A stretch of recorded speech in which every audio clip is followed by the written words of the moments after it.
have been reserved with RIRA for 2012, and the dates may be found at the bottom of your agenda sheets. They all fall on the first Wednesday of the month, which is easy to remember.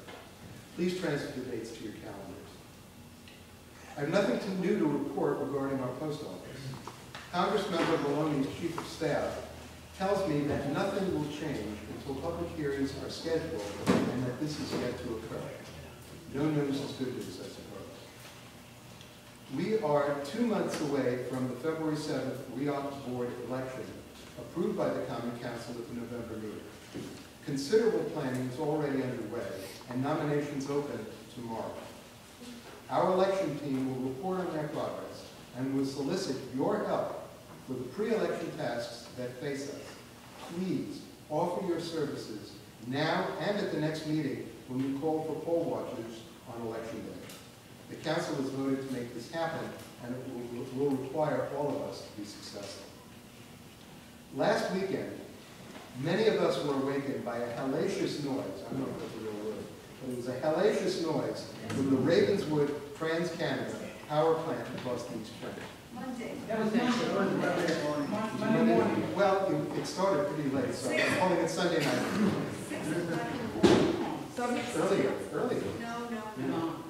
Old-timers will recall when steam releases from the Keyspan plant were not uncommon. At the time, I had worked with their community liaison to limit planned releases to the daylight hours, and years passed without further annoyances.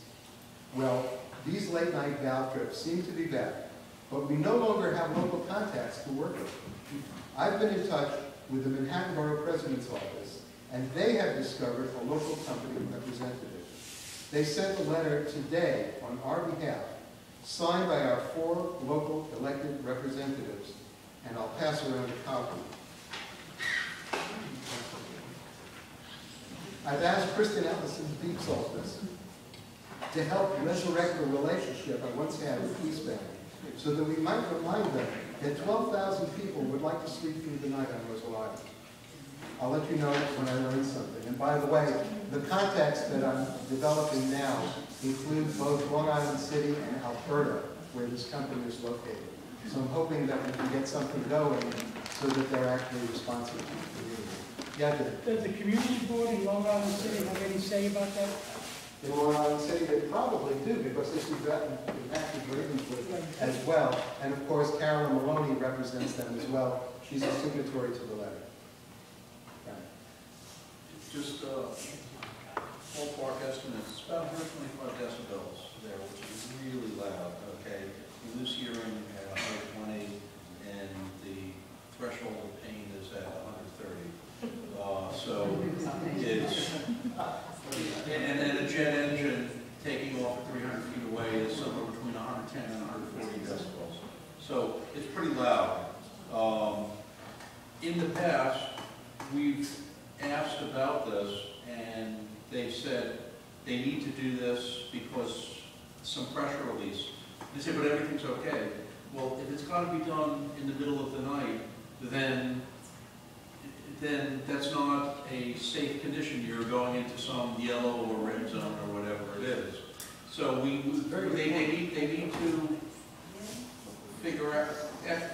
We need to understand what the safety issue is, aside from just the. It's a good point, Mr. President. Back when Keyspan was running that plant, we had the kind of relationship with them through a community liaison, so that I could call the control room up when this happened and say, turn the damn thing off during the daylight hours, and they would. That's the kind of relationship we're trying to reestablish now with TransCanada, and that's working. But what I would say is, right now, aside from I saw the letter, and I appreciate your help in making this happen, whoever else has contributed to that.